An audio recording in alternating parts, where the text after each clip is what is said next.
Welcome. We are back. We are back. We Look, back. we back. We back. We ain't got no name, y'all. Y'all know what it Still. is. We ain't got no name. Internet talk show. I'm your host, Boots, along with my co-host. Aries Fire. I had to Right. say it like that because, my intro, y'all, he did too much on it. Now I'm a little insecure about it. So Who? What I do? What? I know I ain't like that. You was like, I ain't like that one. She going all the way back to like the first time we aired a show together, something like that. I don't know. Anyway, yeah. As usual, we coming at you live from the CKB studios in Temple Hills. Y'all know what it is. This is our family, Bezel and Jamal, the whole crew, and all the other podcasts and all the other shows and things that they do here, man. Y'all got to come out, man. If you in the podcast, if you have an event, if you trying to buy some merch or whatever you got going on, this is the spot to do it. We right here in Clinton, Maryland. So we right up the street, right down the street, right around the corner, right? Sure. So I know it's been a little while since y'all seen us, man. It's been maybe a good 6-7 months, something like that. Get out of here. Are you crazy? Yeah, at least. At least I feel like we did something right before Super Bowl. Did we? I feel like we had maybe it was January. It was 2026. Maybe it was January because I had my surgery. So I had knee replacement surgery for those that don't know, and that's one of the reasons why we took a little bit of hiatus. Your boy was down. Mm-hmm. You know what I'm saying? I was part of the sick and shut in ministry. Mm-hmm. So I was at home for a little while recovering, but I'm good now. And I just want to say to everybody that called me, text me, checked on me, man, I appreciate it. I'm doing good. I still do PT every now and then, but I'm hanging in there and I'm doing pretty good. But thank you guys for continuing to be loyal supporters and watchers of our show. We definitely couldn't do it without you guys' help and support. Definitely, right? For sure. So what's been up with you? What's been going on? What's been going on? What is today? See, because that's the Thursday. Problem. Yeah, no, I'm just saying. The 11th of June. There we go. You need the details. Somewhere around there. Because listen, things have been running like together. Mm-hmm.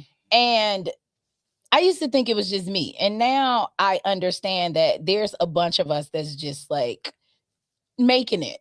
You know what I'm saying? We just making it. That's all you can do. And I don't like making it sound like it's so like gloom or whatever, right? Like, because you have to find, but it is our reality. Yeah. And so you have to find little glimmers of things, of happiness. Surround yourself with people who love you back. You go to work, you make your money, you pay your bills, and you rinse and repeat. And Absolutely. And health. Keep yourself healthy. Yeah. Mind, body, and spirit, because it all goes together. Your mind get in the dump, your spirit get in the dump, your health go to shit, and then then what? So living, man. Work and all that is good. Work is really good. Work is good. Definitely going a little quicker than I anticipated with the new position that I started back in November when I told you all that. Thank you. And definitely my name is in some rooms that I didn't expect, and I know that typically comes with some weight and some frustration and things like that. But I'm like, God, wherever you heavy as the head, and I'm like, God, wherever you gonna put me, because I already know, I know what I bring, and I know my value. Absolutely. I'm excited. I'm excited about it. You still bonded up? I'm still bond up. I know that's right. I'm still bond up. And from what I understand, it's a great thing. So, let's be real. Oftentimes, us in relationships, when relationship get a little hard, get a little tough, things start happening, you start wondering. I wonder if this, I probably can do better. And from what I'm understanding, it's still rough and tough with the Afro puffs out there. Yeah. So I'm just like, all right, no, I'm stay put. Go ahead and water my grass. I ain't forget the grass green on the other side. So yeah. So yeah, still well, good. I'm glad to hear that. Appreciate that. Everything's going good for me. Work is work. Working for the federal government. It ain't what it used to be. It ain't, what I'm saying. Challenges. But you know, I remain and I try to remain so grateful because there's so many people, especially federal employees, that don't have a job at all right now, and people going through all kind of hardships. And you know, I still got my job. You know what I'm saying? So I try not to complain and things of that nature. But it gets hard sometimes. Work in this climate that we're in now. Oh yeah. I am no longer bunned up anymore. You just take it. Yeah. So I'm ladies. Okay. With my camera. Can we get a zoom in? The zoom. This is where we need to zoom in. It's like, let me stop. I love but nah, you know, things happen, but it's no bad blood. It's no whatever. And it just kind of is what it is. But all in all, my knee is doing good. I'm doing good with my knee. Like I said, I'm healing pretty good, and I got to get the other one done. So I'm planning on doing that maybe January, February again. So like a year apart from the first one. And things are going good. Question for you, just the follow up from that. Do you have any regrets from your surgery? No. Do you regret getting the surgery? No, not at all. No. Is there anything that you would change in regards to doing it one at a time versus doing both? Because I remember you were saying something about like, well, looking back, I wish I did do both of them at the time, because you get tired of what you got to go through, right? Like even now, even though my knee is healing, literally 24 hours a day, every single day, my knee feels like I got something on it. Okay. Because I'm still dealing with scar tissue. From the surgery and swelling. Yeah. And now I have developed I think I always feel like I'm pronouncing this wrong. Edema. Yeah. Or whatever, where I get the swelling in my ankle. So a lot of time I wear compression socks or whatever. And that's such an old people thing. And so I've been wearing compression socks in my 30s. It's good for when you travel and everything. Yeah, so I have to do that. But if so thinking I'm gonna have to do this again next year, it's like, but my orthopedic doctor, he doesn't do them at the same time. Oh, so you didn't have that option. I don't know why. Some doctors do, some doctors don't. Okay. And he's one of those that just swears against doing it at the same time for whatever reason. Okay. Otherwise, I would have said, let's just knock it out. Okay.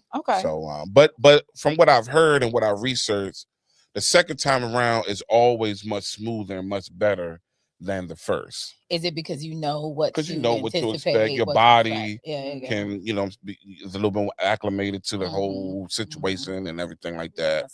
The trauma of it all, muscle memory, stuff like that. Yeah. So in that regard, it's all good. But I ain't gonna lie, I was scared to death at first because I've never had any type of surgery. Nothing. Oh wow. No broken bones. No broken bones. Nothing. I've never had real anesthesia other than when I had a colonoscopy before. So I was Nick Nolte. I ain't gonna lie. I was nervous, but everything went smooth. Shout out to my doctor, Dr. Hampton. He hooked me up. Nice. So everything went good. But all in all, everything is good.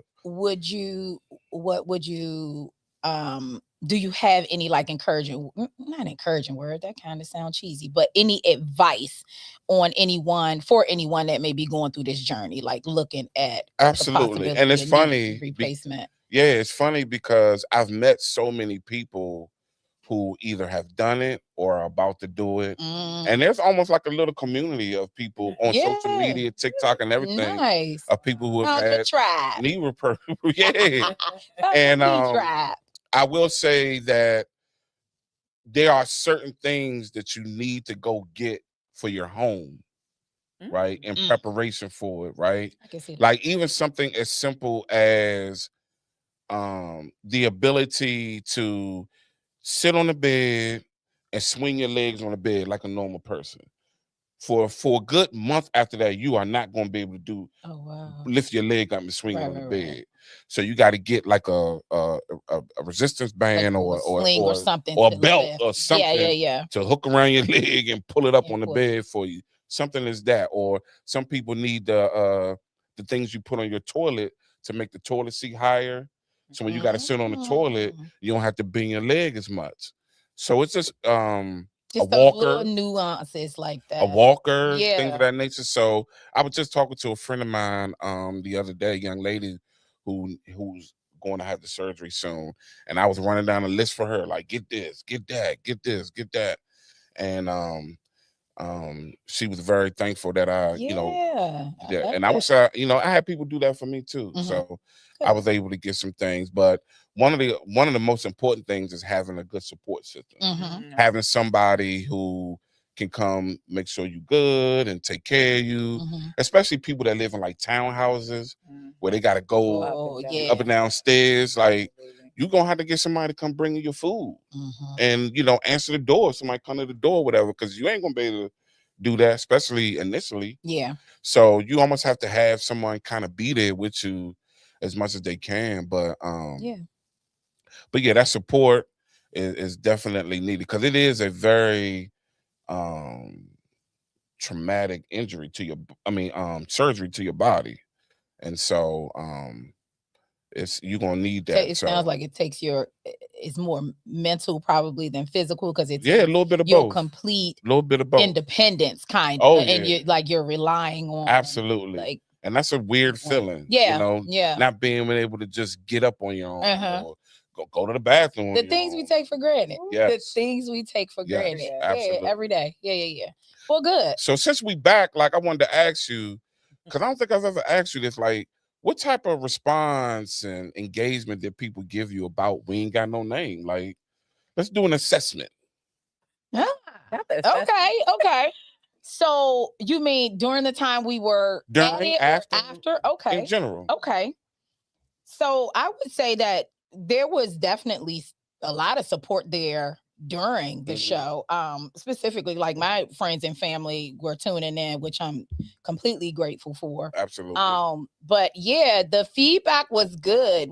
I would say the running thing was always, man, y'all chemistry good. Y'all just kind of vibe, which is very, very important, right? Because that's not always the case. True. It's not a guaranteed thing. So I would say that was the running thing mostly. Like, y'all chemistry good. Like, I like how y'all just vibe. After I did have a couple people reach out, like, well, what's going on with the show? And, without wanting to divulge too much about, your situation, I was just like, oh, we on hiatus. Then when you put it out there that you had surgery or whatever, whoever would ask, I would be like, we're on hiatus. Knowing that we kind of really didn't talk about whether or not we would continue or start back up. But, that was our business and whatever. so I was like, maybe we'll be back, maybe we won't. But if, you're a supporter, you'll tune in. So, but I did not have anyone to come to me personally and say anything negative. I didn't. Me either. Now, do I think that it was probably some negative thoughts about it or people who had opinions? Always, but they never got to me. So I welcome that too, because I'm just saying constructive criticism is always a good thing. So but I've always gotten positive feedback from you, from our dynamic, and I tell people, part of the reason that we were friends before we even started, like good friends before we even started this. So there lies the chemistry right there in itself. I too got people, man, when y'all gonna come back? And the thing that really trips me out is I'll be at a cookout or an event or what have you, and somebody who I've never seen them comment, never seen them be like, yeah, man, that We Ain't Got No Name, that joint was all right. And I'd be like, you used to watch? That does not shock me. You used to watch the joint? And they'd be like, yeah, I used to tune in. I don't say nothing. I don't say nothing, but but I appreciate that, right? Yeah. That lets you know people, streets watching. That's it. They pay attention, even if they don't say nothing. They pay attention. That's why, we do our best to put our best foot forward, put a good product out there. And, hopefully we give you guys, what you need and what you like. And like you've always said, we've done good things in the community. We're doing good things in the community. And so that's what it is. And speaking of, I gotta follow up from that.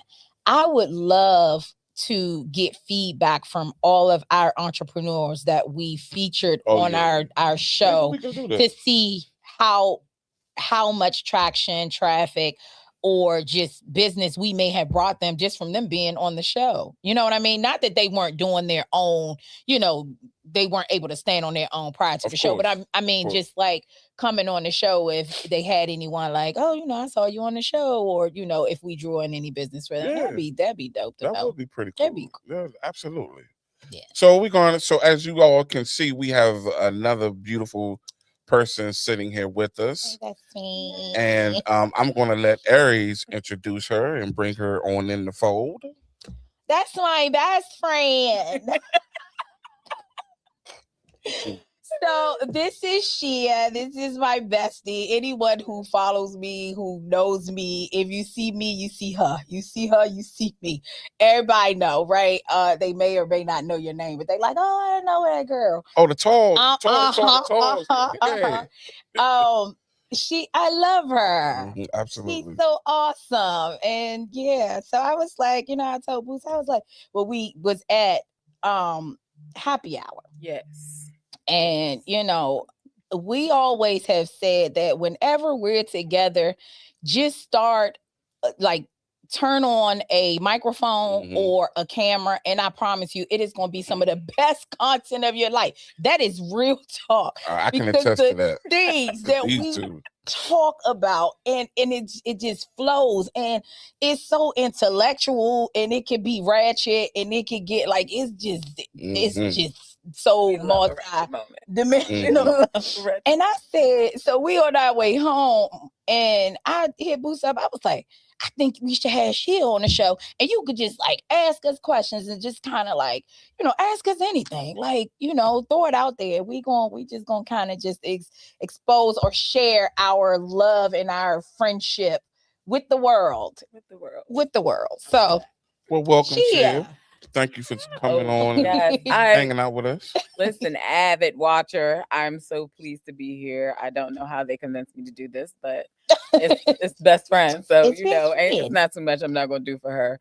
But I absolutely love the show. Always want you all to know that I see big things. You all know how I feel about the show. And I think that you all are doing great things for the community, and you're having the needed conversations. Thank you. And you got to keep pushing. Thank you. Thank you. That means a lot. To do that. So I'm about to ask y'all some questions. Get into it. Get all that. Get into it. How y'all meet? Ooh. You want me to take that one? Or you gonna take it? No, I want to see it. Yes, it is. So yeah, we actually met at work. We were working together. Okay. At said hospital. 2008, 2009. Yeah, somewhere around in there. Okay. And we were sitting side by side, and we just kind of clicked. It was very interesting how I know that everyone feels like their soulmate is the opposite sex, and I've always said no, that's my person, and we immediately clicked. I mean, finishing each other's sentences within a week. Actually, within a week. She was engaged when I got there, right? She was engaged.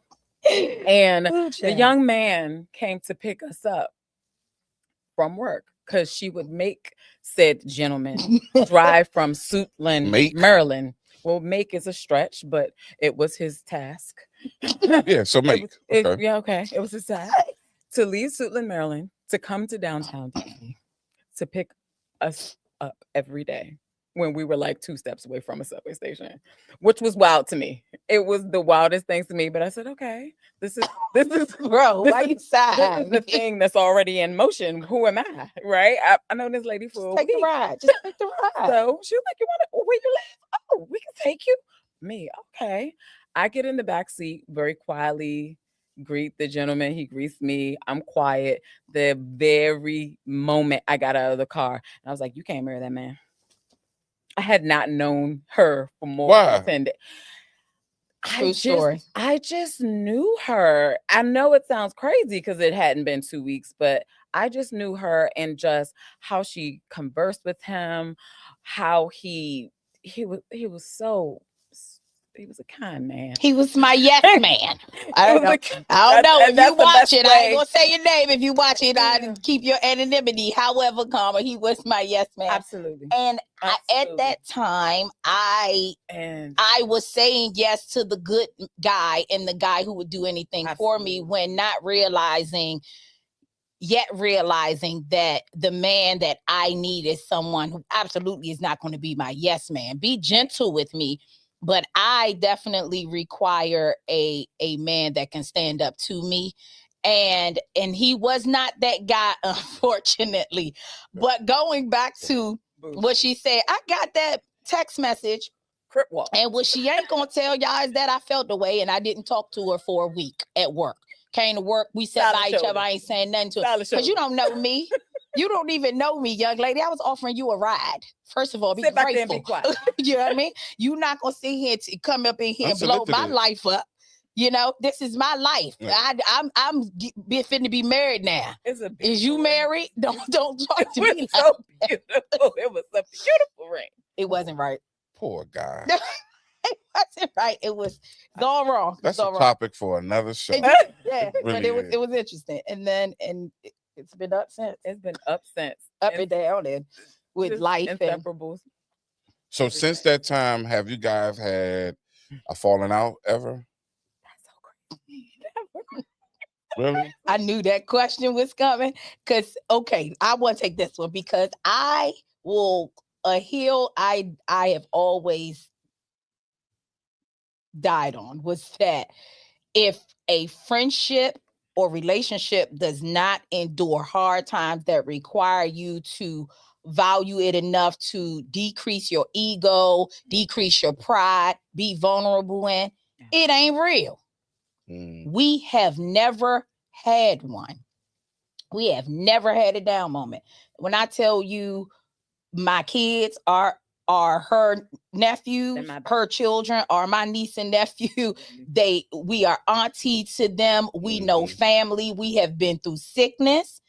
We have been through health. We have been through employment. We have been through unemployment. We have been through ups and downs, but we have never had a disagreement that has made us turn on one another in a sense where we ain't talking about it. Like, I just tell her about herself, and if she agree or she don't agree, but we've never not like I ain't talking to her. Right. Like it, the ego of it, like how dare she say that to me, or I wasn't feeling that, right? It's usually a exposure moment on both sides where, for me, the blind trust is there. If she say she see it in me, I almost 100% trust is there. Yeah. And I need to evaluate something. Like she said something, and I need to figure out where that's coming from in me. And it's that's just.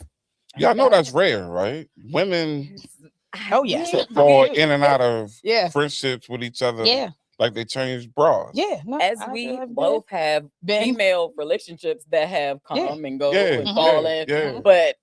And that's how I always have known that she's my person, you know, because it could be the worst thing ever that she said to me. And I'd be like,